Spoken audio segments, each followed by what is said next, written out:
হচ্ছে বলো তো? অন্যকে ছোট করে নিজেকে বড় করে আমরা কি শান্তিটা পাচ্ছি? আমরা দিন দিন ভীষণই জাজমেন্টাল হয়ে পড়ছি।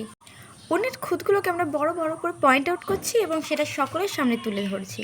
এটা করে কি আমরা মহান হতে পারছি? কোন কথাটা কাকে কিভাবে বলতে হবে সেটা আমরা একটু খেয়াল রাখছি না। আর কথাটা বললে যে অপর ব্যক্তিটার খারাপ লাগবে সেটা জানা সত্ত্বেও সে সেটা বলছে তার সামনে। রাস্তাতে একটা কালো বর্ণের মানুষ হেঁটে গেলে আমরা তার সামনেই বলে দিচ্ছি তুমি কত কালো। আর রাস্তার মোড়ে একটা কালী ঠাকুর দেখতে পেলে আমরা সেটাকে প্রণাম করছি। কত নীচ তাই না আমাদের মানসিকতাটা? একটা ব্যক্তি একটু মোটা ধরনের মানুষকে দেখে বলছে তুমি একটু রোগা হলে ভালো হতো। আবার সেই ব্যক্তিটাই একটা রোগা ধরনের মানুষকে দেখে বলছে তুমি একটু মোটা হলে ভালো হতো। তো অ্যাটলিস্ট বলতে গেলে সমস্যাটা কার? যেটা মোটা, রোগা, কালো, ফর্সা তাদের, নাকি আমরা যারা জাজ করছি তাদের? অন্যকে এইভাবে জাজ করার সত্ত্বেও আমাদের নিজের জীবনটা কিন্তু আহামরি সুখে নেই।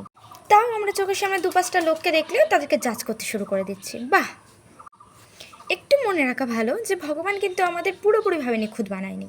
সবার মধ্যেই কিছু না কিছু খুঁত আছে, কিন্তু সেই খুঁতগুলো থাকার সত্ত্বেও আমরা কিন্তু নিচে পায়ে হেঁটে যাচ্ছি। নিজের খাওয়াটা নিজেরাই রোজগার করে খাচ্ছি, কিন্তু তবুও কয়েকটা মানুষ আমাদেরকে জাজ করেই চলবে। এদের জাজ করা কোনোদিন বন্ধ হবে না।